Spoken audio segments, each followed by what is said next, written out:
Isang pinagpalang araw sa inyong lahat. Tayo po'y magdidilay sa salita ng Diyos, ang pinagmumulan ng awan ng ating buhay, ang salitawa. Umabot na po tayo sa ikasyam na araw ng ating nobinaryo para sa Pasko ng kapanganakan ng ating Panginoong Hesukristo. Sa wakas, natapos din at matatapos sa araw na ito. Napakaganda na sa siyam na gabing ito o madaling araw, tayo ay naglakbay kasama ng ating mahal na ina, the Blessed Virgin Mary, upang tayo'y samahan na ihanda ang ating sarili at tanggapin ang ating Panginoon, ang kanyang anak, ang Panginoong Hesukristo. Tampok po sa ating Ebanghelyo ngayon ang tinatawag na Benedictus o ang Canticle of Zechariah or Song of Zechariah. This is a song of praise of Zechariah after the Lord opened his mouth and addressed his praise to the mighty works that the Lord has done unto him. Kaya po sa siyam na buwan na kanyang katahimikan, ngayon ay umawit siya ng papuri sa Diyos.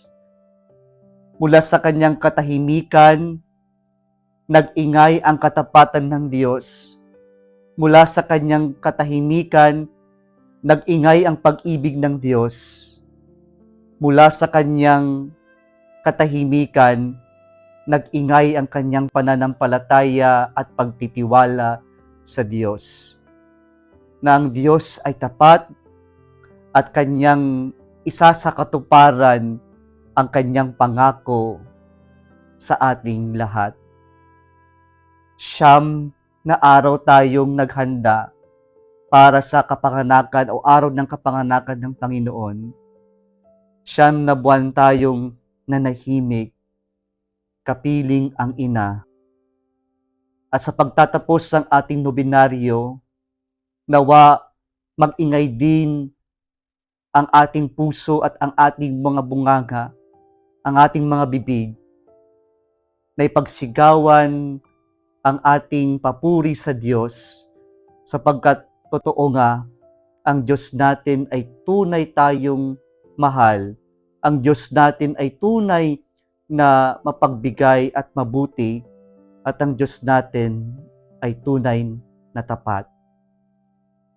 Sa ating unang pagbasa ngayon, narinig natin na hindi pinahintulutan si Haring David na magtayo ng templo ng Shekinah ng dwelling place of God, sapagkat ang plano ng Diyos na siya ang manahan sa kanyang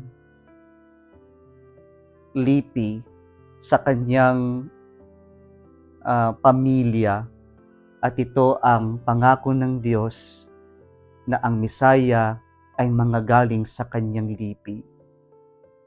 Mga kapatid, siyam na gabi, siyam na araw, nawa itong siyam na araw na ito, tayo din ay napuno ng kagalakan ng pagpapala, at ngayon aawit tayo ng ating awit ng papuri, gaya ni Zacarias, sapagkat napakaraming kamanghamanghang ginawa ang Diyos sa buhay natin. Kung nagustuhan mo ang video na ito, huwag kalimutang mag-like, i-share at mag-subscribe sa Salitawa Facebook page and YouTube channel. Muli isang pinagpalang araw sa inyong lahat.